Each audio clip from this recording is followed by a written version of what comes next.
Hello, I'm Jo, and in this week's English podcast, we're going to talk about something that I think most of us can relate to: procrastination.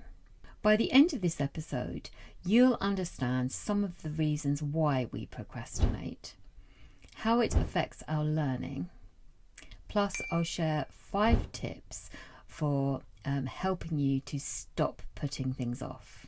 Oh, and you'll also learn some really useful phrases and idioms for talking about procrastination.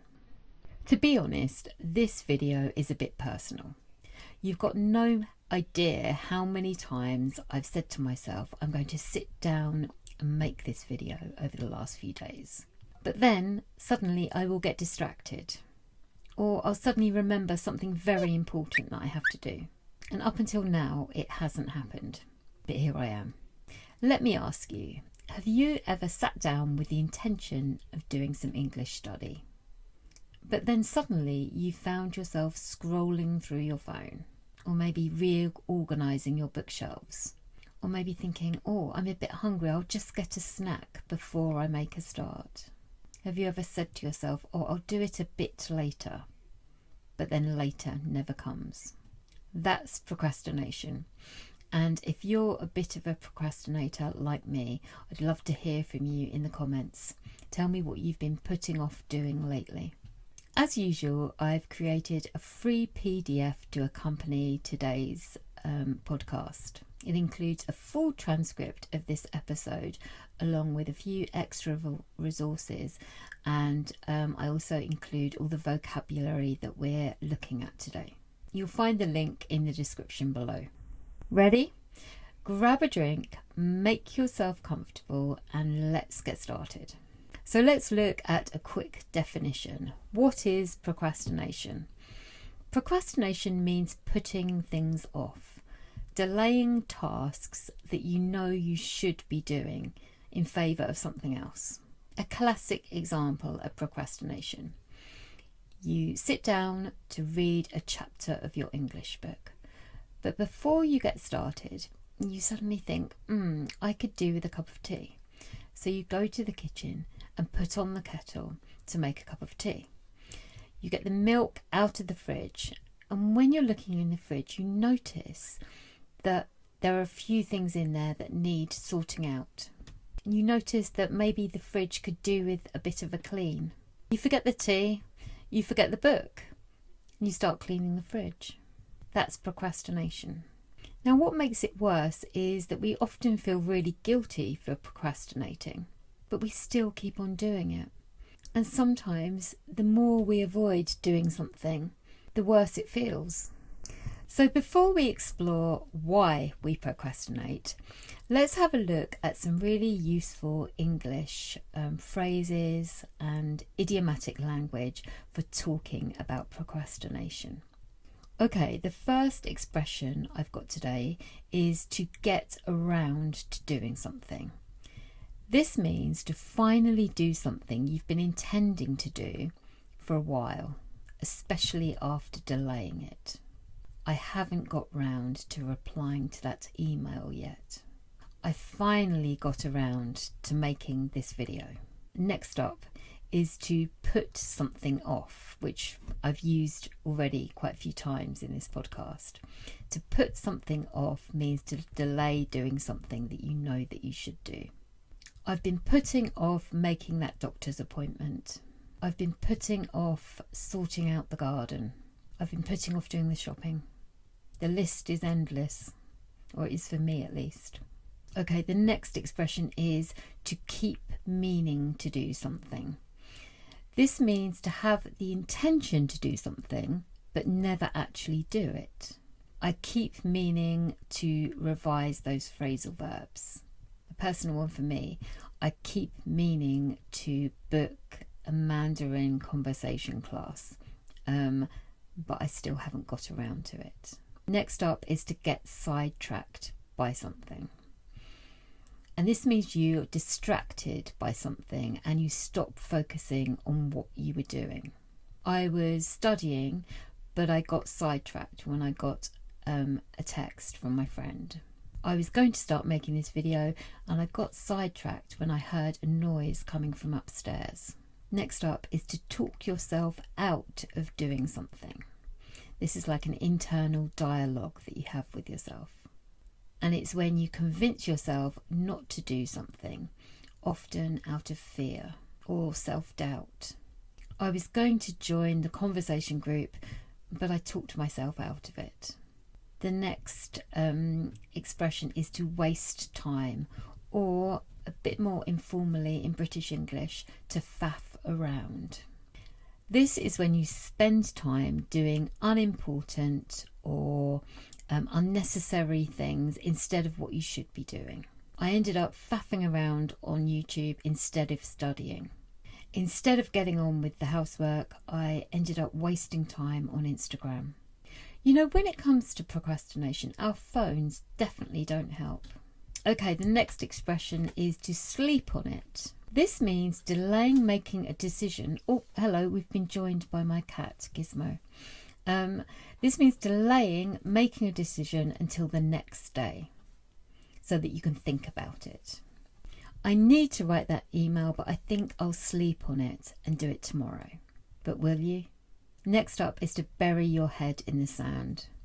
And this means to ignore something because it feels overwhelming or really uncomfortable. I've been burying my head in the sand about my speaking practice. Next up, we have to dawdle. And this means to take too long to do something because you're moving slowly or wasting time. I dawdled all morning and only started studying at lunchtime. We can also use faff here. I faffed around all morning and only got started writing the essay in the evening. Next up is to drag your feet. And this is to do something slowly or reluctantly because you don't really want to. I've been dragging my feet over booking that English exam. I've been dragging my feet about making this video. Finally, we've got to chicken out of something. And this is when you decide not to do something because you're scared or nervous. So this is maybe going a bit further than procrastination. It's when you decide you're not going to do something at all. I was going to join the group conversation class, but I chickened out at the last minute. So now we've got the vocabulary, let's see what's going on under the surface. Why do we procrastinate? It's not necessarily about being lazy. In fact, many people who procrastinate are highly motivated, intelligent and hardworking. So what's going on? Firstly is fear of failure. You might avoid speaking in English because you're worried that you won't be good enough. Maybe you're worried that you'll make a mistake. So instead of booking that conversation class, you just avoid it altogether. Secondly is perfectionism. Perfectionism really is an enemy.